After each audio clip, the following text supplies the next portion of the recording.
Hi everyone, welcome back to my channel. तो इस video में पढ़ने वाले हैं बीकॉम के 5th सेमेस्टर की book production and operation management का chapter number 5 that is capacity planning. So इस जो चैप्टर की जो पीडीएफ है वो मैं अपने व्हाट्सएप चैनल पे शेयर कर दूँगी विद इन 2 days। सो चलिए अपना चैप्टर शुरू करते हैं। तो हमने भी प्रीवियस 4 चैप्टर पढ़े हैं कि क्या क्या होते हैं। तो मैं एक ओवरव्यू दे देती हूँ कि प्रोडक्शन का मतलब होता है जो भी हम मतलब प्रोडक्ट बनाते हैं जो मार्केट तक लेकर जाते हैं, उसकी प्रोडक्शन प्रोसेस होती है, कुछ कॉन्टीन्यूस होती है, कुछ थोड़ी शॉर्ट टर्म होती हैं। एंड उसके बाद हमने पढ़ा है कि स्ट्रैटेजिक प्लानिंग की स्ट्रैटेजीज़ कैसे बनाते हैं एक प्रॉपर एक ऑब्जेक्टिव तक जाने के लिए। फिर उसके बाद हमने 3rd चैप्टर पढ़ा था दैट इज़ डिमांड फोरकास्टिंग की डिमांड को कैसे फोरकास्ट करते हैं, कौन कौन से मेथड्स होते हैं। 2 मेथड पढ़े थे हमने, क्वालिटेटिव होते हैं एंड क्वांटिटेटिव होते हैं। एंड उसके बाद टाइम सीरीज़ पढ़ी थी हमने। और फिर उसके बाद चैप्टर नंबर 4 पढ़ा है हमने that is production process analysis की जो प्रोडक्शन जो प्रोसेस है वो कैसे होती है। मतलब कास्टिंग प्रोसेस पढ़ी थी, फार्मिंग पढ़ी थी, मशीनिंग पढ़ी थी एंड जॉइनिंग प्रोसेस पढ़ी थी, ये सब चीज़ें पढ़ी थी। सो अब पढ़ते हैं कैपेसिटी प्लानिंग। कैपेसिटी प्लानिंग क्या होता है। सो इंट्रोडक्शन से स्टार्ट करते हैं। Capacity planning is one of the very important activities of production management in a manufacturing organisation की जो कैपेसिटी प्लानिंग है बहुत ज़्यादा इंपॉर्टेंट एक्टिविटीज़ है किसी भी प्रोडक्शन मैनेजमेंट का किसी भी मैन्युफैक्चरिंग ऑर्गेनाइजेशन में। The quantum of overall resources of the enterprise is determined while fixing its capacity की जो क्वांटम होता है सारे रिसोर्सेज का कि किस तरह से उनको यूज़ करना है प्रॉपर कैपेसिटी में आती है। हम किसी भी कंपनी में the overall production capacity of an organization should be such that it is able to meet the present and future demand for its customer। कि ओवर प्रोडक्शन कैपेसिटी कैसी होनी चाहिए किसी ऑर्गेनाइजेशन की, वो ऐसी होनी चाहिए कि वो अपनी आज की डिमांड को फ्यूचर डिमांड को कम्पीट कर पाए। उसके बाद there should be a proper balance between the demand placed on operation and its ability to satisfy the demand कि एक प्रॉपर बैलेंस होना चाहिए बिटवीन द डिमांड की क्या डिमांड आने वाली है कैसे हम उसको सेटिस्फाई करने वाले हैं। उसके बाद the capacity of the facility should be flexible enough to cater to the changing economic situation कि हमारी जो कैपेसिटी प्लानिंग है कि हम कितना प्रोडक्शन ला रहे हैं मार्केट में, हमारा इतना फ्लेक्सिबल होना चाहिए कि हम उसे as per the situation change कर सकें। For example the demand for cement greatly depends upon the economic situations of the country. During the boom period, there was a upsurge in the construction activity as construction of houses, bridges, roads, etc. They were increasing in the demand of the cement. जैसे कि for example हमने cement का लिया है कि देखो cement क्या है, देखो अगर अभी बूम चल रहा है मतलब अच्छे खासे पैसे हैं हमारी इकॉनमी में तो प्रोडक्शन होगी, ब्रिज बनेंगे, डैम बनेंगे, तो इन सब के लिए भी सीमेंट लगेगा। तो अगर हमारा बूम पीरियड चल रहा है तो हमारी सीमेंट की कैपेसिटी थोड़ी ज़्यादा होगी। बट अगर रिसेशन चल रहा है या डिप्रेशन चल रहा है तो सीमेंट का प्रोडक्शन कम होगा। तो ये थोड़ा फ्लेक्सिबल होना चाहिए एज पर द मार्केट। उसके बाद however during the recession vice versa कि देखो भाई अगर रिसेशन हुआ तो उसी के हिसाब से कम चलेगी। देन उसके बाद capacity planning ensure that the installed capacity of a cement industry is enough to meet the demand for cement during the booming economy. Capacity planning वही है कि मतलब आप एक कैपेसिटी बना के रखते हैं प्रोडक्शन की जो कि मार्केट में सह पाए, और अगर ऐसा नहीं होगा तो जो सीमेंट होगा इम्पोर्टेड कराना पड़ेगा दूसरी कंट्रीज से। उसके बाद contrary to this if in economy recession and the demand for cement will be less proper capacity planning will ensure the resources and use optimally leading to minimum wastage के मानी जो wastage होगी वो minimum होनी चाहिए। Then उसके बाद what is capacity की कैपेसिटी क्या है, अब पढ़ते कैपेसिटी ही क्या होती है। So capacity is the maximum rate of output produce serve by an operating system over a specific period of time कि आपने कितने टाइम में कितना प्रोडक्ट आपने बनाया है उसको बोलते हैं कैपेसिटी। उसके बाद capacity is based on the output that the system can produce store transport. Capacity being the ability to produce work in a given time must be measured in the unit of work कि देखो capacity जो होते हैं वो output पे based होते हैं किसी भी सिस्टम के कि आप कितना प्रोड्यूस कर रहे हो, कितना स्टोर कर रहे हो, कितना ट्रांसपोर्ट कर रहे हो। उसके बाद इस एबिलिटी टू प्रोड्यूस की एबिलिटी होती है प्रोड्यूस करने की वर्क जितने भी आपने प्रोडक्ट बनाया है वो अपने प्रॉपर टाइम पे हो यूनिट्स में। फॉर एग्जांपल कि जो सीमेंट का प्लान प्लांट है वो कैपेबल है हमारा 4000 टन्स पर डे का सीमेंट का, and a factory that has capacity of the 10,000 machine hours, कि देखो मशीन आवर्स कितने बना रहे हैं, कोई स्टैंडर्ड्स आ रहे हैं ड्यूरिंग द इतने वीक है। So output could be measure in the basis of resources available, जो आउटपुट होता है हम उसे मेजर कर सकते हैं एट द रिसोर्सेज कितने अवेलेबल है। Number example, number of machines are कितने हैं, नंबर ऑफ लेबर आवर्स कितने हैं, एंड नंबर ऑफ टूल्स कितने हम यूज़ करने वाले हैं। So following are the example of capacity in term of measurement, कि जब हम किसी मेजरमेंट करते हैं तो कैसे करते हैं। So capacity in respect of input हम दो तरह से मेजर करते हैं, तो इनपुट के बेसिस पे, एक आउटपुट के बेसिस पे। तो इनपुट के बेसिस में कैसे करते हैं, लाइक नंबर ऑफ बेड्स कितने हैं हॉस्पिटल में अवेलेबल, उसके बाद नंबर ऑफ आवर्स कितने law form has work in a case, के एक केस को कितने घंटे कम काम कर रहे हैं। अ machine processing 120 kg of raw material every hour it works, so it input capacity is 120 kg per hour. किसकी, एक मतलब हम रॉ मटेरियल कितना यूज़ कर रहे थे ना। अगर हम आउटपुट की बात करें तो मतलब कितने गेस्ट हम सर्व कर रहे हैं as per 1 hotel room services and customer calls attendant per hour, कि हमने कितने कस्टमर अटेंड करे हैं। सो ये हमारा इनपुट है एंड हमारा आउटपुट है कि जो मशीन है उसने कितनी फिनिश गुड्स बनाए हैं। उसके बाद meaning and definition of capacity planning की मीनिंग कैसे, तो कैपेसिटी प्लानिंग है मतलब ये ओवरऑल कैपेसिटी है किसी ऑर्गेनाइजेशन की कि वो कितना प्रोड्यूस कर रहे हैं at each stage of the production process और service delivery system to meet it defined objective, कि अपने ऑब्जेक्टिव तक जाने के लिए वो कितना प्रोड्यूस कर रहे हैं। So, it is the process used to determine how much capacity is needed, कि कितनी कैपेसिटी needed है मैन्युफैक्चर करने के लिए, प्रोडक्शन के लिए, न्यू कैपेसिटी के लिए। अगर कोई कैपेसिटी हमारी इनएडुकेटेड है तो उसकी लिमिटेड ग्रोथ होगी, और उसको on the other hand excess capacity, और अगर हम एक्सेस कैपेसिटी कर रहे हैं that means under utilisation of machines and excess inventory and high cost of production, हमारी प्रोडक्शन की ज़्यादा हाई कॉस्ट आएगी। उसके बाद so the major capacity decision by the top level management are, की कुछ मेजॉरिटी कैपेसिटी डिसीजंस होते हैं जो टॉप लेवल मैनेजमेंट लेते हैं, like how much capacity should be installed, कितनी कैपेसिटी इंस्टॉल होने वाले, determining level eight which capacity is increase, कहाँ पे उसको इंक्रीज़ करना, मैग्नीट्यूड मैनेज करना कि कहाँ पे उसे बढ़ाना है। तो द एक्चुअल वॉल्यूम प्रोडक्ट के डिपेंड करते हैं कि उसने कितना टाइम दिया है उसकी प्रोडक्शन प्रोसेस को। एग्जांपल 1 5 to 10 स्टैंडर्ड आवर्स है, लाइक उसने एडिशनल टाइम कितना दिया, लाइक मशीन सेटअप करने के लिए, मेंटेनेंस के लिए, वेयर के लिए, एंड उसकी प्रोडक्टिविटी कितनी है इफेक्टिव। सो अब पढ़ते हैं कुछ डेफिनेशंस की। डेफिनेशन किसकी है तो हम इसमें करेंगे डेफिनेशन फर्स्ट वाली, that is capacity is the maximum rate of output, कि हमारा कितना मैक्सिमम आउटपुट रेट है किसी भी प्रोडक्शन और सर्विसेज का। Capacity planning is the process of establishing output rate that may be needed for a facility, कि वो सारा प्रोडक्शन एक आउटपुट रेट स्टैंडर्ड बनाना जिससे हम कितना भी प्रोडक्शन ला रहे हैं। उसके बाद एक strategic planning, strategic capacity planning as a method, कि ये मेथड है कि आप top total level of capacity resources के लिए ला रहे हो। थर्ड डेफिनेशन है हमारी कैपेसिटी प्लानिंग और जो कैपेसिटी रिक्वायरमेंट है। Planning is a function based establish, measure करना, लिमिट लाइनिंग्स लगाना। फिर जो कैपेसिटी है प्लानिंग में आती है कि इस तरह से प्रोडक्शन हमारा होने वाला है।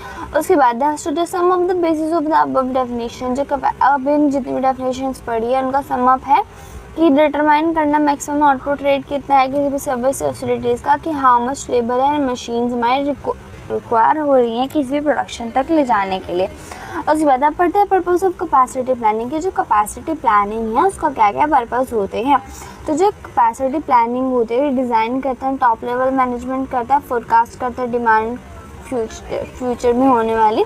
उसके बाद जो कैपेसिटी प्लानिंग है वो कुछ फॉलोइंग पर्पस के लिए ज़रूरी है। To analyse the current capacity, हमारी करंट कैपेसिटी कितनी है, हमारी आइडेंटिफाई करना लेवल ऑफ प्रोडक्शन कितना होने वाला है to meet the future demand. उसके बाद to meet change in customer demand, एक प्रॉपर एक अप्रोच बनाना, कैपेसिटी बनाना, क्रिटिकल इम्पैक्ट करना हर चीज़ का कि डिमांड ऑफ प्रोडक्ट कितनी होने वाली है। उसके बाद it may vary from low to high, तो जो मेरी डिमांड है वो चेंज होती ही रहती है। तो कैपेसिटी प्लानिंग हेल्प करती है प्रॉपर सेटिस्फैक्ट्री लेवल तक ले जाने के लिए सर्विस की, जिससे कि वो डिमांड तक पहुंच सके, मतलब जो डिमांड होती है हमेशा चेंज होती रहती है, तो एज पर डिमांड वो काम करे। उसके बाद third one that is to reach enhance scalability. So if the resources available are not to satisfy the current demand और if the demand is expected to increase in future, the capacity planning help in estimating requirement of additional resources, कि हमारी इतनी तो specific resources है, हम इसमें कितनी additional resources लगेंगी अपनी डिमांड को फुलफिल करने के लिए। उसके बाद fourth that is to evaluate the excess capacity required to support increase demand. तो if the demand of particular product is expected increase in future due to improve business scenario, capacity planning helps in estimate additional resources, कि भाई additional resources लाना कि इनको कितना maintain करके चलना है। अब पढ़ते हैं मेंटेनेंस ऑफ कैपेसिटी डिसीजन, कि हम कैपेसिटी डिसीजन क्यों करते हैं, इतना इंपॉर्टेंट क्यों है। First one that is ability to meet future demand, कि अपनी फ्यूचर डिमांड को कम्पीट करने के लिए, उसको सेटिस्फाई करने के लिए इम्प्रूव करते हमारी एबिलिटी कि आप डिमांड चेंजिंग डिमांड को compete कर पाए। If the company has the capacity to meet demand for the customer, it tend to a very advantageous situation. For example, if a company in the base of historical data expect to get a huge order in the anticipation of Diwali season, it can plan production capacity according to can employ sufficient staff। कि मान लो कि दिवाली होने वाली है तो आप पहले से अपने एम्प्लॉय मंगा के रख लो, मतलब एम्प्लॉय को आप हायर कर लो, एक प्रॉपर स्टाफ लाओ कि सिचुएशन को किस तरह से हैंडल करना है। Second one that is monitoring the operation cost. जो कैपेसिटी डिसीजन है वो ऑपरेटिंग कॉस्ट को इफेक्ट करता है, कि जो ऑपरेटिंग कॉस्ट है वो डिफरेंट करती है प्रोडक्शन के लिए। तो जो कंपनी होती है मॉनिटर करते हैं कि कितनी कॉस्ट आने वाली है between the both boom and recession में, और जो एक्चुअल प्रैक्टिस होती है डिमांड की तो किस तरह से मैनेज करने वाले हैं। उसके बाद third one that is helps in increasing preparing budget, के बजट बनाने वाले। सो कैपेसिटी प्लानिंग जो डिसीजंस होते हैं ये मैन पावर रिक्वायरमेंट को फुलफिल करते हैं। दो इक्विपमेंट्स होते हैं, टूल्स होते हैं जिससे वो करंट सिचुएशंस को हैंडल कर पाए। It become important aspect of planning, कि प्लानिंग का बहुत ज़्यादा इंपॉर्टेंट एस्पेक्ट बन जाता है कि आप किस तरह से फॉर्मुलेट करने वाले हो अपने प्लान्स को। Fourth one that is involves long range continuous commitments. So capacity decisions है लॉन्ग टर्म के लिए आते हैं हमारे, कि रिसोर्सेज किस तरह से कमिटेड होने वाली है, और ये डिफ़िकल्ट हो सकता है, इम्पॉसिबल हो सकता है, इसमें कुछ ज़्यादा कॉस्ट आती हैं। उसके बाद since the capital assets are fix this can be easily change and with the fix time horizon, की जो देखो कुछ कैपिटल एसेट्स होते हैं हम उनको एकदम से चेंज तो नहीं कर सकते, बट हम उनमें कुछ इम्पैक्ट ला सकते हैं अगर हम पहले से कुछ सोच के रखें तो। उसके बाद अब पढ़ते हैं fifth one that is capacity decision affect competitiveness. तो जो कैपेसिटी डिसीजन है उसके पास एक एक्सेस होता है कि वो किस तरह से अपनी जो फॉर्म है उसको आगे लेके जाएगा। The level of service provider और speed of service can competitive advantages, कि आप कितनी स्पीड से अपने कस्टमर को सेटिस्फाई कर रहे हो, क्या एडवांटेजेस ले रहे हो, वो भी आपको सबका देखता है। So if a competitor expands its customer service by 20%, then the other company should plan accordingly in terms of how much money, personnel are required to maintain the level of competition. मतलब कि किसी एक company ने सोचा कि वो 20% से अपनी सर्विसेज को ज़्यादा आगे बढ़ाएगा, तो जो दूसरी कंपनी है उसको भी अपनी कंपनी के ऊपर काम करना पड़ेगा जिससे कि वो भी थोड़ा आगे जाए। उसके बाद six one that is impact on the long range planning, की लॉन्ग रन कि ना ये लॉन्ग रेंज प्लानिंग तक के लिए आता है कि सर्वाइवल किस तरह करेंगे, ग्रोथ किस तरह होगी किसी भी ऑर्गेनाइजेशन की। लॉन्ग रन में जो कंपनीज होती है उनको मेंटेन करने पड़ते हैं digital records of the historical information, कि किस तरह से क्रिटिकल प्लान्स बनाने हैं जिससे कि वो अपनी जो डिमांड है उन सबको फेस कर पाए। उसके बाद अब पढ़ते हैं next one that is types of capacity plan, की जो कैपेसिटी प्लान है वो कितने टाइप्स के होते हैं। तो बेसिकली 4 टाइप्स के होते हैं, production, second is design, third is effective and fourth is maximum. So first pattern that is production capacity. So in manufacturing, production capacity is one of the most important criteria used for selection of the buyers. कि आपके buyers कौन होने वाले हैं, buyers की selection के लिए किया जाता है। It is because the production time of an order is directly proportional to production capacity. कि जो प्रोडक्शन टाइम होता है ये डायरेक्टली प्रोपोर्शनेट करता है कि आपकी क्या प्रोडक्शन कैपेसिटी है। तो ये बहुत ज़्यादा ज़रूरी है मार्केटिंग करना, प्लानिंग करना पर्सनल के, कितने आपके कस्टमर होने वाले हैं। तो जो प्रोडक्शन कैपेसिटी वॉल्यूम डिसाइड करती है in the volume of the product और सर्विसेज दैट कैन प्रोड्यूस, कि आपने कितनी वॉल्यूम, आपने कितना प्रोडक्शन आपने बनाना है। जो कैपेसिटी जो होती है मेजरली डिपेंड करते like 1000 card per month, 50,000 meal per day. Production capacity deals with कि आपका कितना आउटपुट आने वाला है। और जो डिसीजंस होते हैं प्रोडक्शन कैपेसिटी के, ये लॉन्ग रन के लिए, शॉर्ट टर्म के लिए लिए जाते हैं। कुछ फैक्टर्स भी यहाँ पे इफेक्ट करते हैं। उसके बाद करते हैं second one, that is design capacity. Design capacity refers to maximum output that can possibly achieve, के मैक्सिमम आउटपुट है जो आप पॉसिबली अचीव कर सकते हो। It is a maximum rate of output achieve in at ideal situation, जब ideal situation में उसको अचीव कर रहे हो। Third one, that is effective capacity. So effective capacity होता है कि जो maximum possible output with a given constant such as quality requirement, production mix composition, machine maintenance, scheduling. मतलब आपके कुछ एलिमेंट होते हैं कि आप इन एलिमेंट से कितना प्रोडक्शन कर सकते हो, that is effective capacity. Production capacity होती है एक्सपेक्ट करते हैं कि आपको करंट सिचुएशन को आपको अच्छे से हैंडल करना है। उसके बाद fourth one, that is maximum capacity. Maximum capacity is the peak capacity, is the highest level of output that can be achieve by process और सिस्टम अंडर नॉर्मल सिचुएशन। के आप नॉर्मल सिचुएशन में कितना अपना मैक्सिमम आउटपुट प्रोड्यूस कर सकते हो।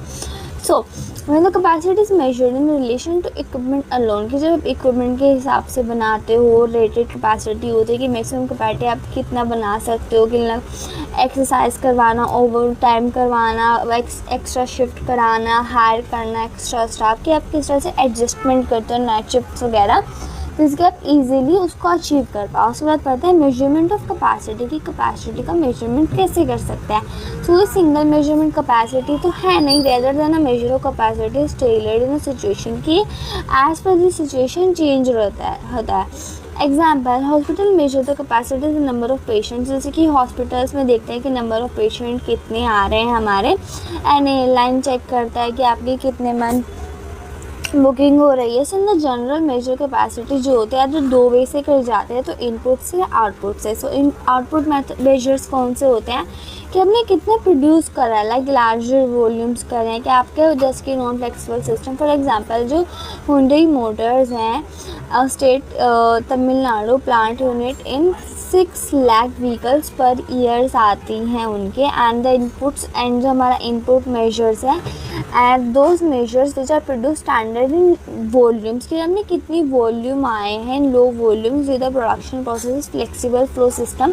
Flexible flow system है लाइक जो फोटोकॉपी शॉप है जिसकी कैपेसिटी क्या है, उनकी मतलब मशीन कितना काम करती है। It involves a conversion demand from an output to output rate to an input. Once the conversion is done, only the manager can make a correct evaluation कि जब का correct for example the manager of photocopy ensured converted annual demand of copies from a different clients, कि वो आपने देखा कितने clients उनके पास आ रहे हैं, मशीन कितनी यूज़ हो रही हैं। तो following table show the degree of measure of the capacity of the product, इसके मतलब कार मैन्युफैक्चरर्स है तो इनके लिए इनपुट्स होंगे labour hours, machine hours, and इसके बाद अगर आउटपुट है तो नंबर ऑफ कार्स पर शिफ्ट कितनी आ रही है। उसके बाद स्टील मैन्युफैक्चर की बात करें तो फर्नेस लेवल कितना है एंड इनका टर्न्स कितना आ रहा है पर डे के लिए। देन ऑयल रिफाइनरी की बात करें तो रिफाइनरी लेवल कितना है and gallons of fuel per day कितना है। उसके बाद अगर रिटेल मैन्युफैक्चर की बात करें तो इनका इनपुट ये होगा स्क्वायर फीट स्पेस कितना है and profit generated per day कितना आ रहा है। फार्मिंग एक्टिविटीज़ है तो नंबर ऑफ काउस कितने हैं, कितना मिल्क आ रहा है। जिसमें थिएटर शो है तो नंबर ऑफ सीट्स कितने हैं, नंबर ऑफ टिकट कितने बिक रहे हैं। उसके बाद फास्ट रेस्टोरेंट का नंबर ऑफ सीटिंग कैपेसिटी कितनी है एंड कितने ऑर्डर हमने सर्व करे हैं। उसके बाद ये जो डिफरेंट मेजर्स हैं हमारी कैपेसिटी, इनके दो इंपॉर्टेंट मेजर सिस्टम हैं। एक फर्स्ट है इफ़िशेंसी, सेकेंड है हमारा यूटिलाइजेशन। जो सिस्टम है effectiveness is the capacity utilisation rate which system that firm design capacity, कि कितनी कैपेसिटी है उनकी बेस्ट ऑपरेटिंग पॉइंट्स की। Best operating point is the level of capacity. एक बेस्ट ऑपरेटिंग पॉइंट एक वो लेवल ऑफ कैपेसिटी होता है जो प्रोडक्ट को लाता है एक प्रॉपर आउटपुट के लिए, उसके बाद कैपेसिटी यूटिलाइजेशन रेट कितना, देखो जो चीज़ थी हमारी efficiency and utilisation. So utilisation rate कितना आने वाला है, एक्चुअल आउटपुट कितना है, एंड आपकी डिज़ाइन कैपेसिटी कितनी थी। Another measure of efficiency which is ratio output to effective. Efficiency का रेशियो क्या है हमारा, एक्चुअल आउटपुट कितना है एंड हमारी इफेक्टिव कैपेसिटी कितनी थी। उसके बाद दोनों के ही एग्जाम्पल है लाइक फॉलोइंग इलस्ट्रेशन है कि डिज़ाइन कैपेसिटी इतनी थी, इफेक्टिव इतनी थी, एक्चुअल इतना और एफिशिएंसी इतनी। तो हमारी यहाँ पे एफिशिएंसी के हिसाब से हमारा 90% आया एंड यूटिलाइजेशन के हिसाब से हमारा 75% आया। So now the actual output is compared with efficiency is a higher percentage which look quite impressive, कि हमारा वो ज़्यादा इम्प्रेसिव है।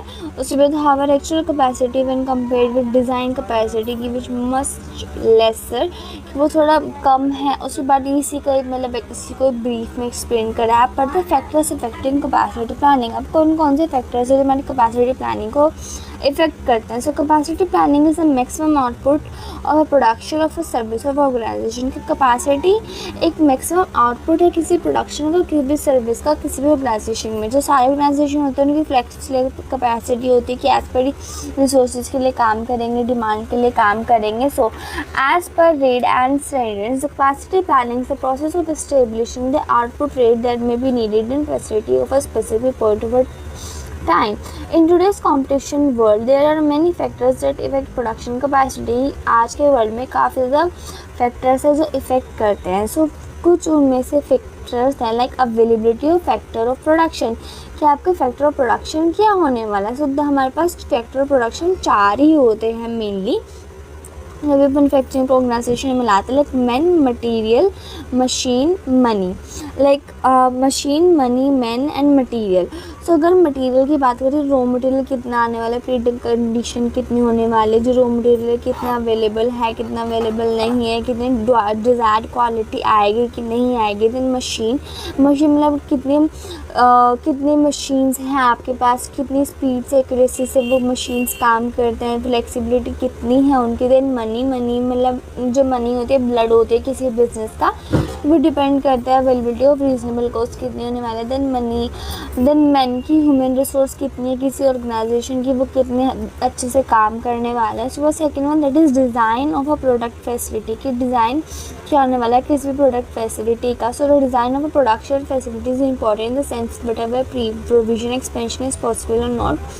Moreover, other planet layouts such as the lighting, heating and ventilation also be the productivity, कि आपकी lightning, heating and ventilation आपकी चीज़ें क्या है, मतलब आपका इन्वायरमेंट कैसा था। उसके बाद डिग्री ऑफ स्टैंडर्डाइजेशन, जो डिग्री ऑफ स्टैंडर्डाइजेशन है डिपेंड करता है कि इफेक्ट का जो आपकी ऑर्गेनाइजेशन है वो कैसे मल्टीपल प्रोडक्ट बना रही है, कुछ प्रोडक्ट बना रही है जो शॉर्ट सप्लाई है, इनको ज़्यादा इफेक्ट करती है। उसके बाद fourth one that is availability of logistic, की लॉजिस्टिक है वो right quality of goods provide हो रहा है, राइट कस्टमर को नहीं हो रहा है। उसके बाद ये सारी चीज़ें देखते हैं लाइक ट्रांसपोर्ट कितना है, स्टोरेज कितना है, डिस्ट्रीब्यूशन कितना है। सो इन सब के बेसिस पे वो काम करता है। उसके बाद so it can be said the proper logistic management does not have huge impact, कि मतलब अच्छे से होना चाहिए।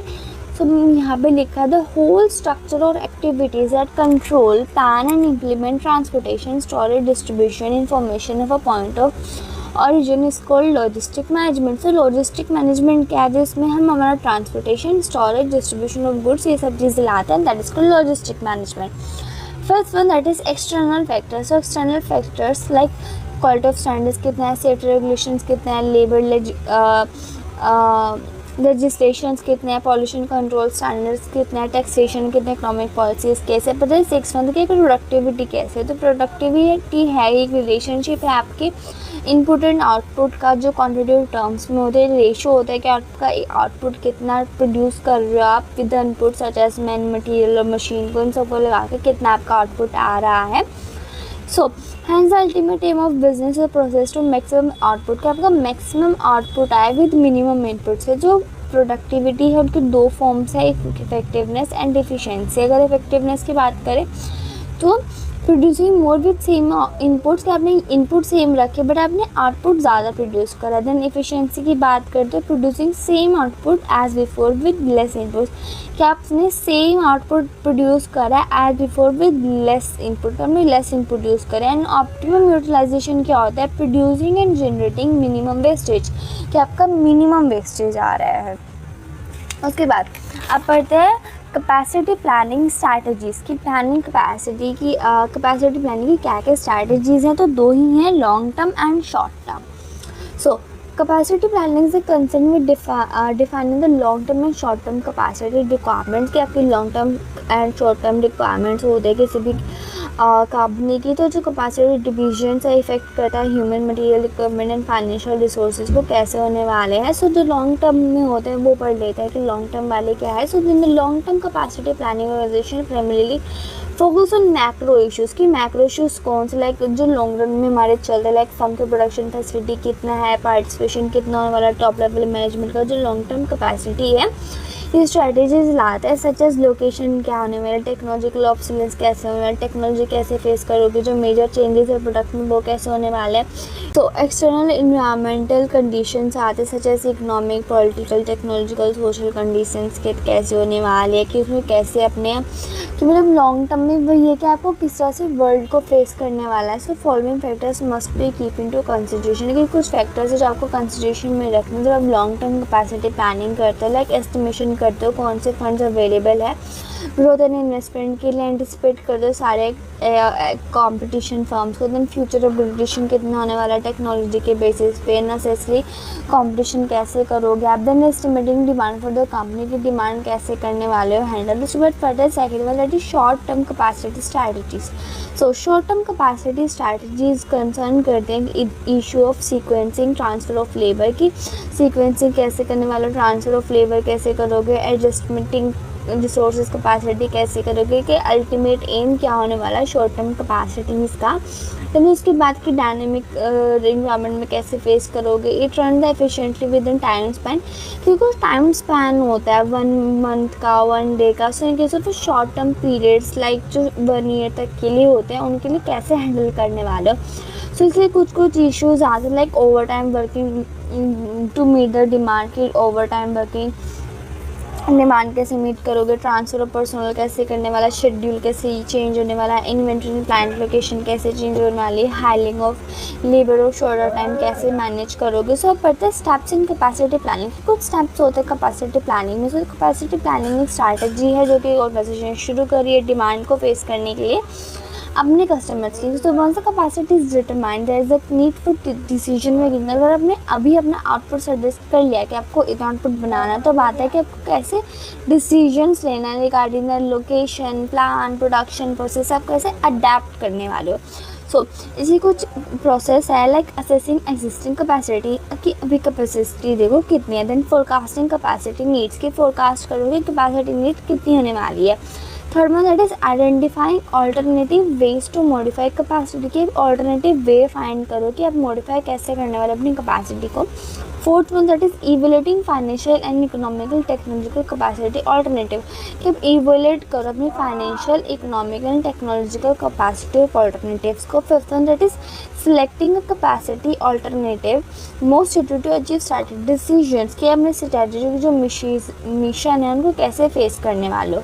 तो first one that is assessing existing capacity and requirement. जो फर्स्ट स्टेप्स होता है कैपेसिटी प्लानिंग का होता है कि आपने assess the level of capacity to be adopted, कि आपने कौन सी कैपेसिटी लेवल अडॉप्ट करनी है, जो कौन सी रिक्वायरमेंट का आपको ध्यान देना है एज पर द डिमांड। ये कोई सिंगल मेजरमेंट सिस्टम नहीं है लाइक।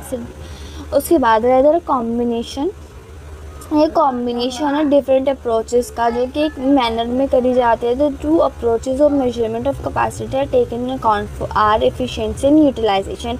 इसमें कोई बहुत एक या 2 चीज़ें नहीं, इसमें 2-3 चीज़ें आती हैं लाइक एफिशिएंसी एंड यूटिलाइजेशन की, इनको मिला के आपको किस तरह से आपका आउटपुट प्लान करना है। Second one that is forecasting capacity needs. So forecasting production capacity for a product or services takes into account the estimated total production of a particular product from all the producers. कि forecasting production capacity क्या होता है कि एक जो services का कि एक होता है कि आप एस्टिमेट करते हो टोटल प्रोडक्शन का किसी पर्टिकुलर प्रोडक्ट के लिए लेके सारे प्रोडक्ट प्रोड्यूसर से लेके जो प्रोडक्शन कैपेसिटी तो फर्म की वो डिसाइड करती है कि उसकी डिमांड कितनी होने वाली है। तो जो प्रोडक्शन कैपेसिटी वो डिमांड को फोरकास्ट करती है, उसके बाद वो देखता है कि कितना प्रोडक्शन आपको लाने वाला है। So in such circumstances company provide the capacity equation which is an additional amount of production capacity.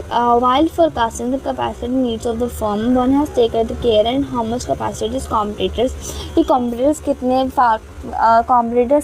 ahead है और हम कितने ahead है. Then third one, that is analyzing the source of capacity to meet future need capacity needs की after forecasting करने के बाद next step आता है कि आप एनालाइज करोगे सोर्स ऑफ कैपेसिटी कितना आने वाला है जो फ्यूचर में आप फेस करने वाले हो।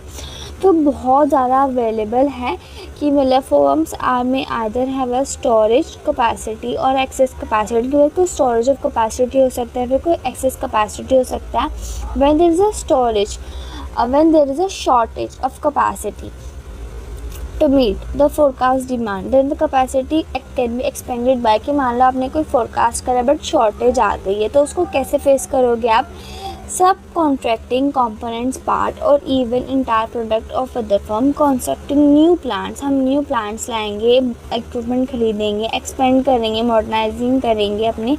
On the other end when the present capacity is excess of the expected future demand, से बोल के मान लो भी प्रेजेंट कैपेसिटी आपकी ज़्यादा है, नीड कब नहीं है, तो आप सेलिंग करोगे अपने एग्जिस्टिंग फैसिलिटीज़ की, इन्वेंट्रीज़ की एंड ले ऑफ एम्प्लॉयज़ की। Then diversifying into new product, और आप डाइवर्सिफाई करोगे न्यू प्रोडक्ट में rather than remaining the same one, कि आप सेम वन में नहीं रहोगे, फिर आप इनको इवोल्यूट करोगे। देन उसके बाद पड़ता है fourth one, that is evaluate financial, economical, technological capacity in alternatives. So आप एनालाइज करोगे, फोरकास्ट डिमांड करोगे कि नेक्स्ट स्टेप आपको किस तरह से डिफरेंट ऑल्टरनेटिव्स में जाना, लाइक ब्रेक इवन एनालिसिस, ये पर्टिकुलर यूज़फुल है अपने कंपेयर करने का कैपेसिटी ऑल्टरनेटिव को। Second one that is financial analysis, कि आपको किस तरह से फंड को यूज़ करना है। देन डिसीजन ट्री एनालिसिस, कि आपको कैसे सोल्यूशन लाना है लॉन्ग टर्म में प्रॉब्लम्स में। देन वेटिंग लाइन एनालिसिस, कि आपको किस तरह से सर्विसेज प्रोवाइड करनी है। पर the fifth one that is selection of capacity alternative for achieving strategic decision. तो लास्ट स्टेप्स आने वाला है कैपेसिटी प्लानिंग का, डिटरमाइन करोगे आप ऑप्टिमम कैपेसिटी क्या होने वाली है। Selection the model of depend upon the type of capacity problem, की सिलेक्शन ऑफ मॉडल कैसे करोगे आप depend upon the capacity problem, आपको किस तरह से प्रॉब्लम सॉल्व करने वाले हो, क्या कंपैटिबिलिटी है आपकी with the current and forecasting demand, ये करंट एंड फोरकास्टिंग डिमांड्स में। उसके बाद आप प्रेजेंट डेवलपिंग कैपेसिटी ऑल्टरनेटिव, कि आप कैसे डेवलप कर सकते हो अपनी कैपेसिटी ऑल्टरनेटिव को। So first one, system approach to design flexibility in production as there is a possibility of risk in the long term forecasting. देखो रिस्क तो है हमारे लॉन्ग टर्म फोरकास्टिंग में, डिमांड में, फ्लेक्स डिज़ाइन में, production system में। And so design flexible production system can offer potential benefit and long range capacity. The organization should not follow rigid approaches, should incorporate flexibility in the production. When the flexibility is built in a decision, the system become easy to implement. देखो जब flexibility लाते हैं हम किसी भी design को बनाने के लिए, तो उसमें थोड़ा इम्प्लीमेंटेशन के लिए तो हम एक्सपेंड करते हैं अपनी कंपनी को। जो फ्लेक्सिबिलिटी होती है वो एक कोऑर्डिनेशन क्रिएट करती है between the plant layout selection and selection of equipment, मतलब एक प्रॉपर फ्लेक्सिबिलिटी होनी चाहिए हमारी सारी अप्रोचेस में जितने भी हम यूज़ कर रहे हैं। Second one that is comparison between the new and existing product, हम कंपेयर करेंगे अपने न्यू प्रोडक्ट्स में हमारे एग्जिस्टिंग प्रोडक्ट में। सो कैपेसिटी प्लानिंग जो रिक्वायरमेंट होती है फ्लेक्सिबल होनी चाहिए इनफ कि आप प्रोडक्ट को मेजर कर पाओ कि जो डिमांड ऑफ प्रोडक्ट है जो ऑलरेडी हमने एग्जिस्ट है मार्केट में, लाइक जो मेच्योर प्रोडक्ट्स हैं आप उनको किस तरह से यूज़ करने वाले हो। Since they have already establish themselves in the market, कि देखो पहले ही से ही वो मार्केट में हैं और कस्टमर्स उन प्रोडक्ट से ज़्यादा फेमिलियर है। This needs an immediate solution to meet the customer changing demands. इसे पॉसिबल लैम्स पे आपको मेच्योर डिसीजंस कि आप किस तरह से कोई न्यू प्रोडक्ट मार्केट में ला रहे हो तो कितनी रिस्क है उन सबको मेजर करोगे अच्छे से। उसके बाद third one that is having an in large view to approach the capacity alternative. So capacity planning का ऑल्टरनेटिव भी होने चाहिए अच्छे से कि कौन कौन से ऑल्टरनेटिव आप यूज़ कर सकते हो। For example when the management of the college makes a decision increase the number of courses, it may also consider the increase the number of professors। कि आपने एक चीज़ नहीं बढ़ानी है, जैसे कि कॉलेजेस में होता है, अगर आपने क्लासेस बढ़ानी है तो आपके प्रोफेसर्स भी ज़्यादा बढ़ने चाहिए। यही होता है कि आप हर चीज़ में इन्वॉल्व करो तो थोड़ा ज़्यादा इन लार्ज सोचो। That's the fourth one, that is preparing to accumulate a large block of capacity level। तो capacity planning have been put into practice in often fairly enough number of capacity rather than a small increment in capacity। कि आप large चीज़ें लाओ rather than small capacity। For example, in an oil refinery, the existing capacity of the plant maybe not be meet its demand, but installing an additional pipeline will result in having excess capacity। कि देखो ऐसा नहीं है कि आपको अपना production बढ़ाना है बट आप अपने इनपुट नहीं बढ़ा रहे हो, तो आप अगर आपको आउटपुट ज़्यादा चाहिए तो आपको इनपुट भी लाना पड़ेगा। जैसे कि एक एग्जांपल है कि आपको अगर आप दूसरा पाइपलाइन जोड़ोगे तो फिर आपका जो प्रोडक्शन होगा वो थोड़ा ज़्यादा है, वो थोड़ा ज़्यादा हेल्पफुल होगा। उसके बाद fifth one, that is putting effort to ease out the capacity requirement, smoothing out the capacity. कि आपको स्मूथ ही करना है हर चीज़ को, तो आप उसको हर चीज़ से काम को लेकर odd even working hours like certain daily controls और सीजनल वेरिएशन, जो सीजनल वेरिएशन आते हैं कुछ ऐसे उसको हैंडल करते हो, ओवरलोडिंग अंडरलोडिंग, ये सब जो चीज़ें होती हैं उनको एफिशिएंटली हैंडल करोगे। उसके बाद identifying the optimal operating level. तो optimal operating level is the level of operation and the cost per unit of production is the lowest. यहाँ पे आपकी ऑपरेटिंग जो कॉस्ट होने वाली सबसे ज़्यादा लोएस्ट होने वाली है। उसके बाद next point, that is evaluating of capacity alternative. कि आपको इवोल्यूशन करना है आपकी कैपेसिटी ऑल्टरनेटिव्स का। So after discussing the various alternative capacity level, हमने various alternative capacity levels discuss कर लिए। जो ऑर्गेनाइजेशन है वो सिलेक्ट करते हैं बेस्ट ऑल्टरनेटिव को बहुत सारे ऑल्टरनेटिव्स में से। So the organisation needs to examine, जो ऑर्गेनाइजेशन वो सारे ऑल्टरनेटिव्स को मेजर करता है। So the most important among the economic analysis, there are number of question, जो कुछ क्वेश्चन होते हैं लाइक कि कितनी इकोनॉमिक फिजिबिलिटी कितनी होने वाली, कौन सा ऑल्टरनेटिव अच्छा है, कौन सा कितना टाइम लगेगा, बट कोई भी ऑपरेटिंग कॉस्ट कितनी ऑपरेटिंग कॉस्ट आएगी, कंपेटेबिलिटी किस में ज़्यादा आएगी। So there are different approaches. तो कुछ डिफरेंट अप्रोचेज हैं as per the capacity planning decision. So first one, that is break even analysis और कॉस्ट वॉल्यूम प्रॉफिट एनालिसिस बोलते हैं। सेकेंड इज़ फाइनेंशियल एनालिसिस और प्रेजेंट वैल्यू एनालिसिस बोलते हैं। Third one, that is decision tree analysis. Fourth one is computer simulations और waiting line analysis. So अब first one पढ़ते हैं, that is break even cost और cost profit analysis. So break even analysis और cost volume profit analysis focus करता है inter relationship between the cost revenue and volume output. आपका cost revenue कितना होने वाला है एंड आपका वॉल्यूम ऑफ आउटपुट क्या होने वाला है। सो ये क्वाइट यूज़फुल है कैपेसिटी ऑल्टरनेटिव में, जब डिफरेंट कंडीशंस आती हैं इसमें बहुत सारी टेक्निक्स यूज़ होती हैं। And the cost further categorise in two types. तो यहाँ पे जो कॉस्ट है वो टू टाइप्स में है, fixed cost and variable cost. Fixed cost वही होता है जो कॉन्स्टेंट रहती है एंड जैसे कि रेंट हो गया, प्रॉपर्टी टैक्स हो गया, एडमिनिस्ट्रेशन हो गया। वेरिएबल जो वेरिएबल कॉस्ट होते हैं वो चेंज होती है। तो कॉस्ट विच चेंजेस है directly the changes of volume of output, कि जितना आउटपुट चेंज हो रहा है उतना ही हमारा इनपुट चेंज हो रहा है। फॉर एग्जाम्पल मटेरियल कॉस्ट कितनी होने वाली, लेबर कॉस्ट कितनी होने वाली है। सो इसके कुछ फॉर्मूलेज होते हैं लाइक टोटल रिवेन्यू को कैसे करोगे, unit selling into price and volume of output कितना होने वाला है, मतलब 20 फॉर्मूले आप देख लेना। और उसके बाद first cost volume analysis important है, थोड़ा इंपॉर्टेंट है कैपेसिटी चेक करने के लिए। यहाँ पे आपको पता लग जाता है कि fixed cost tend to remain constant when on volume of output changes, कि आपका फिक्स्ड कॉस्ट रिमेन कांस्टेंट रहता है। अगर आपका आउटपुट चेंज हो रहा है तो वेरिएबल कॉस्ट है वो सेम नहीं रहते, चेंजेस होती रहती है। सेलिंग प्राइस जो है वो सेम रहता है, selling price per unit exceeds variable cost per unit, कुछ एक्सीड कर जाता है as per variable cost unit है। But the second one that is financial analysis, कि जो फाइनेंशियल एनालिसिस है वो कैसे होता है। सो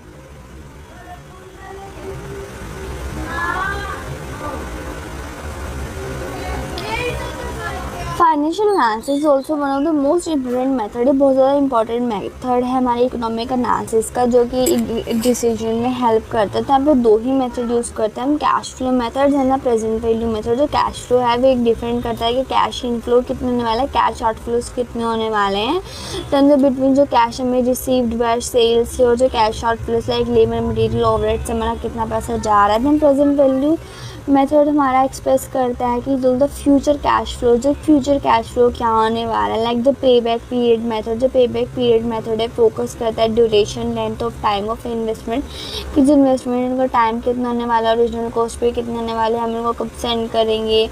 एंड उसके बाद नेट प्रेजेंट वैल्यू मेथड की जो नेट प्रेजेंट वैल्यू मेथड है कि जो पीवी मेथड्स हैं, तो कि इनिशियली कॉस्ट ऑफ इन्वेस्टमेंट कितना होने वाला है, एनुअल कैश फ्लो कितना होने वाला है। देन थी that is internal rate of return method, की जो internal rate of return method है समराइज करता है हर चीज़ों को किस तरह से वो आएगा। दी जो टेक्निक्स है अप्रोप्रिएट है सारी हाई डिग्री ऑफ सर्टेनिटी के लिए एसोशिएट करते हैं कैश फ्लोज कितना होने वाला है।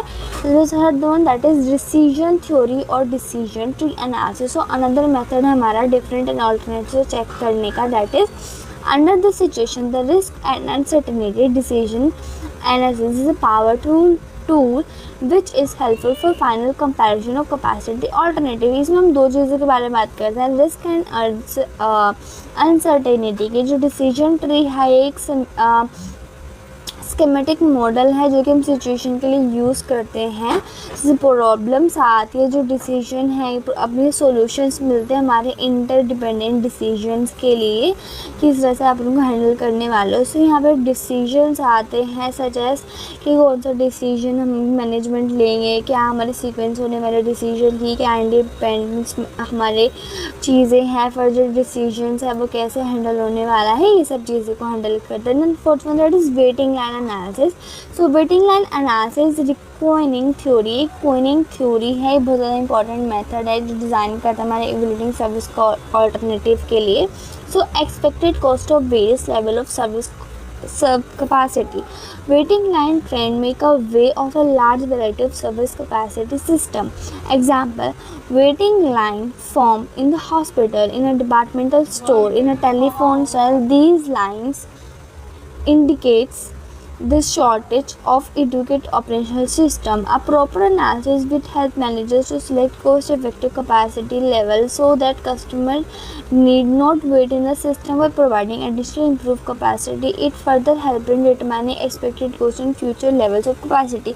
मतलब वेटिंग लाइन एनालिसिस ये कि जैसे कि हॉस्पिटल्स में लाइन लगती है और मतलब कई जगह पर लाइन लगती है कि किस तरह से आप उनको हैंडल करोगे या किस तरह से आप उनको हैंडल करना चाहिए, कि आपका प्रॉपर मैनेजमेंट कैसा है, वो चीज़ें बता देता है कि जिस तरह से आपकी लाइन लगी होती है। सो या that's why chapter number 4, that is capacity planning. I hope you like this video. Subscribe my channel. So see you next video. To the next video. Take care.